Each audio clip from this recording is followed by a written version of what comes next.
Baik. Baik, Assalamualaikum. Salam sejahtera, salam GBN, salam Malaysia, salam kuasa ketiga. Ya. Jadi saya harap audio saya okey. Tapi biar saya cek dululah. Kerap terjadi gangguan. Tapi biar saya okey, nampaknya okey lah. Okey. Jadi hari ini saya ada satu mesej yang dikhususkan ya kepada dua kelompok. Okey. Satu adalah pembangkang secara keseluruhan dan satu lagi adalah kepada Perikatan Nasional.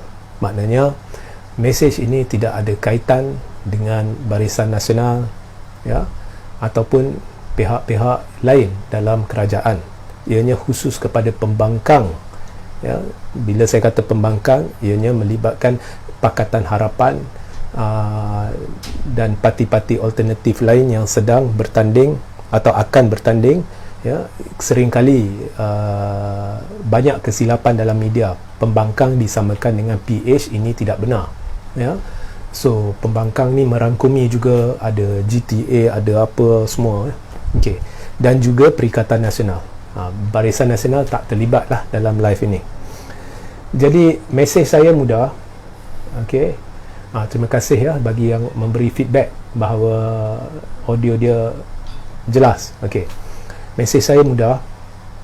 Okey, sekarang ni kita perlu berdepan dengan realiti. Ramalan saya bahawa Barisan Nasional tidak akan menang lebih dari 40 kerusi masih kekal. Okey. Mungkin ada yang tak setuju dan ini hanya ramalan sahajalah. Sebab ianya juga bergantung kepada jumlah yang keluar mengundi, banjir dan sebagainya, kerana sememangnya pilihan raya sepatutnya tidak diadakan waktu musim tengkujuh. Okey. So memang banyak faktor. Dan ramalan saya kekal bahawa sukar untuk PKR melepasi 25 kerusi. Itu pun saya dah bersangka baik. Sebenarnya ada banyak ramalan yang mengatakan kurang dari 25 kerusi, jauh kurang. Okey, tapi tak apalah. Tapi saya lebih bertumpu kepada pembangkang dan Perikatan Nasional. Anda perlu berdepan realiti, kerana faktor-faktor yang menentukan sama ada Barisan Nasional, pencapaian Barisan Nasional bukan hanya banjir atau peratus yang keluar mengundi, tetapi kesilapan pencalonan mana-mana pihak yang ingin menentang kluster mahkamah. Saya dah beritahu, penumpuan saya menjurus ke PRU 15. Saya tak namakan parti UMNO ke apa ke. Saya khususnya ingin memastikan tidak ada kawalan atau pengaruh kluster mahkamah / kleptokrat dalam kerajaan yang bakal ditubuhkan selepas PRU 15, untuk memastikan kita boleh memerangi rasuah, untuk memastikan prinsip kedaulatan undang-undang keluhuran perlembagaan kekal kukuh ya. Kita tidak mahu risiko proses kehakiman diganggu-gugat dan sebagainya. Kita tidak mahu pengaruh kluster mahkamah / kleptokrat dalam kerajaan dalam apa jua cara sekalipun, sama ada secara langsung atau tidak langsung. Jadi saya bertumpu kat situ dan ada sebab yang saya akan jelaskan dalam live ini ya. Jadi pastikan anda tonton sehingga akhir. Jadi amat penting pencalonan, sebab bukan hanya faktor banjir, faktor orang yang keluar mengundi, tetapi pencalonan amat penting. Okey. Sudah menjadi lumrah, tidak dapat dinafikan di Malaysia. Calon-calon ni kebanyakannya adalah atas tajaan parti ya. Dan parti sememangnya dah jadi lumrah sejak pentadbiran Barisan Nasional, sejak dulu lagi, malah dalam pembangkang sekalipun, dia akan mencalonkan pihak yang bersetuju 100% menurut kehendak kepimpinan parti ya. Sudah menjadi lumrah mereka memilih yes man ataupun orang yang angguk dan setuju. Dan lazimnya orang yang cerdik pandai ataupun orang yang terlalu bijak atau ada kemampuan untuk kemampuan tinggi atau luar biasa tinggi, ataupun kemampuan yang dikagumi dalam selok belok politik, ataupun mempunyai idea-idea yang bagus dan sebagainya, yang mungkin tidak 100% bertepatan dengan kepimpinan parti contohnya, atau ada risiko di hujung di satu masa yang akan datang dia membuat idea yang tidak begitu serasi dengan kepimpinan parti, atau ada risiko dia mungkin tidak bersetuju dengan sesuatu pandangan parti dan sebagainya. Memang sudah ada dari dulu lagi untuk cuba mengelak daripada melibatkan atau mencalonkan pihak-pihak sedemikian. Okey. Dan pihak-pihak sedemikian yang ada kemampuan lazimnya tidak akan bertanding sekiranya tidak ditaja oleh parti, kerana kebanyakannya tidak ada kemampuan untuk berbuat demikian. Okey. So di Malaysia trend dia, kalau orang banyak duit, dia jutawan, hartawan dan sebagainya, dia tidak akan menggunakan duit dia untuk bertanding, membuat kempen besar-besaran ya secara solo sebagai bebas ya, kerana dia tidak ingin membazirkan duit sendiri, dia tidak ingin merisikokan duit dia sendiri, dan dia pun sudah cukup gembira dengan harta yang ada, jadi dia tidak memikirkan sangat nasib negara, dia hanya memikirkan diri sendiri dan oleh itu tidak bertanding. Jadi berbeza sedikit dengan negara barat, di mana orang yang ada duit banyak kadang-kadang dia akan labur duit dia kerana dia nak buat satu perubahan untuk negara, kerana dia fikir dia perlu.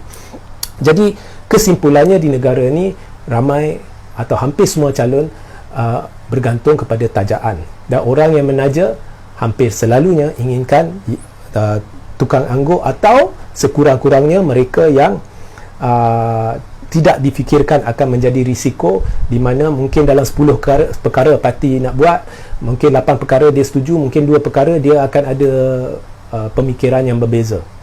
Okey, ini adalah sebenarnya satu masalah yang kali ini dalam pilihan raya ini perlu diatasi untuk memastikan tidak berlaku situasi di mana kerana pencalonan silap ianya akan memihak kepada kluster mahkamah. Ya. Jadi kita perlu tahu bahawa di masa hadapan kita akan berdepan dengan senario di mana akan ada ramai yang peka kepada perkembangan politik, yang ada pemikiran sendiri, dan yang ada sifat-sifat yang boleh membantu dalam membangunkan negara, dan hala tuju parti ataupun hala tuju mana-mana gabungan perlulah mengerah kebaikan ataupun kelebihan yang ada pada calon-calon untuk bersama-sama memantapkan lagi pergabungan, bukan hanya bertumpu kepada otak kepimpinan semata-mata. Dan memang perlu bersedia untuk ada perbezaan pendapat, tetapi benda tu dikawal. Maknanya kalau ada perbezaan pendapat, keputusan dibuat sama ada nak ikut hala tuju mana dan sebagainya, bukannya bergaduh di umum seperti yang berlaku sekarang dalam kerajaan. Ya, so itu semua boleh dikawal. Pokoknya ya, untuk memastikan kemenangan ya di dalam pilihan raya ini, untuk memastikan tidak berlaku kesilapan dalam pencalonan sehingga menguntungkan kluster mahkamah, perlu ada calon yang berwibawa. Jangan hanya kerana inginkan yes man, jangan kerana hanya inginkan calon-calon yang tukang angguk, yang akan bersetuju 100% dengan A sampai Z apa yang dikatakan oleh pucuk pimpinan. Anda meletakkan calon-calon yang kurang berwibawa, hanya sekadar memetik nama dan cuba mengharapkan nama parti atau nama gabungan atau nama kumpulan akan mampu membantu calon tersebut. Kerana anda perlu akur bahawa kumpulan-kumpulan yang ada di dalam pembangkang ini ada yang baru, ada yang tidak begitu dikenali di kampung-kampung dan sebagainya di merata negara. Ya, dan ada yang ingin membuat penampilan buat kali pertama di Semenanjung, contohnya Warisan, tidak begitu dikenali di Semenanjung, mungkin tidak begitu diterima di Semenanjung. Jadi rakyat sekarang sedang menilai calon daripada pengalaman yang ditempuh oleh rakyat dalam 2-3 tahun ini sejak langkah Sheraton. Sudah ada kesedaran bahawa mereka perlu melihat calon. Jadi pencalonan amat penting.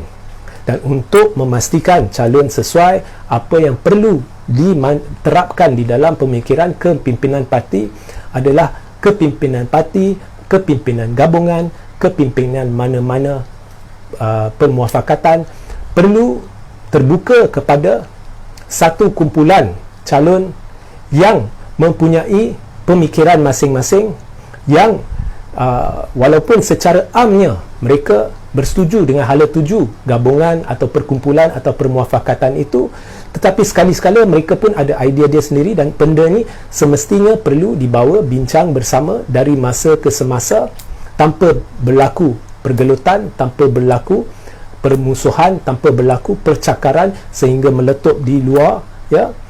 Jadi ini sebenarnya perlu ada dalam mindset kepimpinan, dan mindset mereka perlu diubah supaya mereka lebih terbuka, bersedia untuk lebih matang dalam menempuhi apa-apa isu untuk menentukan hala tuju parti.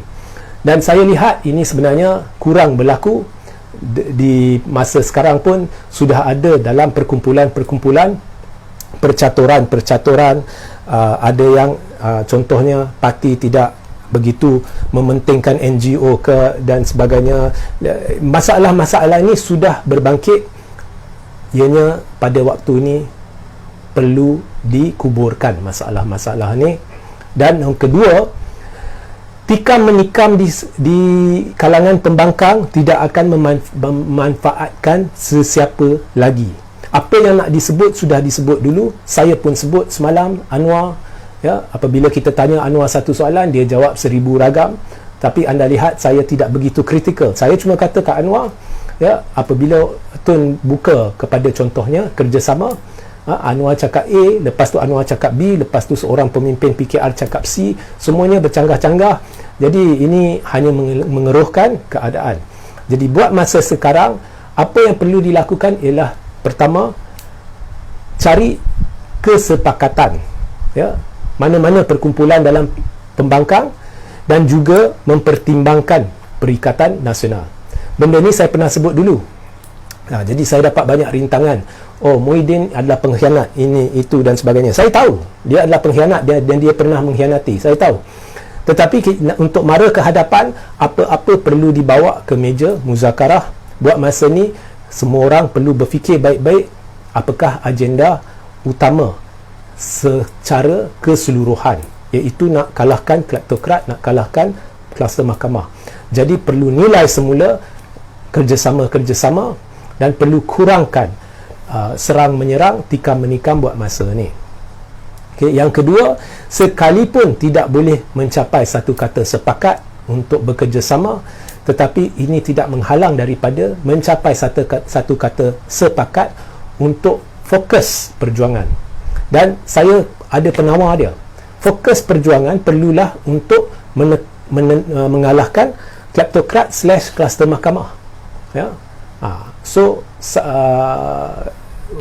fokus perjuangan bersama. Parti masing-masing boleh ada fokus dia tersendiri, tetapi ianya perlu merangkumi satu fokus bersama, iaitu fokus yang boleh diterima pakai semua, yang boleh disahut semua, yang boleh diakui semua, yang boleh diisytiharkan semua. Dan saya rasa semua bersetuju bahawa kita tidak ingin kleptokrat / kluster mahkamah cuba mempengaruhi kerajaan, mana-mana kerajaan yang tertubuh selepas PRU 15. Jangan letakkan calon-calon semata-mata kerana ingin Pak Angguk, sehingga calon-calon yang tidak berwibawa ni akhirnya akan menjadi calon kamikaze. Bila letak calon kamikaze, ianya akan menguntungkan kluster mahkamah, ianya hanya akan membantu pihak mereka untuk memecahkan undi. Anda secara tidak langsung membantu pihak yang anda ingin tumpaskan, ya. Dan kesihanilah calon-calon yang anda beri harapan palsu kepada mereka, ya. Jadi pilihlah calon-calon berwibawa untuk perjuangan ini. Okey. Sekiranya masalah dalaman belum selesai, kuburkan. Sekiranya anda tidak boleh kuburkan masalah itu pada peringkat ini, maka saya tidak ada harapan langsung kepada mana-mana perkumpulan, tak kira Pakatan Harapan ke kumpulan alternatif ke kumpulan baru seperti Warisan ke Muda ke. Jika anda tidak boleh selesaikan masalah ini, dan jika anda tidak boleh berfikiran secara terbuka, percayalah, saya tidak yakin anda ada kemampuan. okey, dalam pilihan raya ini. Tetapi jika anda berdepan dengan pilihan raya ini dengan minda yang terbuka dan berfikir di luar kotak, daripada apa yang saya beritahu tadi, tidak mustahil anda boleh mencapai kemenangan yang mengejutkan. Ya, itulah yang perlu anda pertimbangkan sekarang. So itu sahaja mesej saya. Saya tidak ingin panjang lebarkan live ini, sehingga kita berjumpa di lain masa. Assalamualaikum, salam sejahtera, salam GBN, salam Malaysia dan salam kuasa ketiga.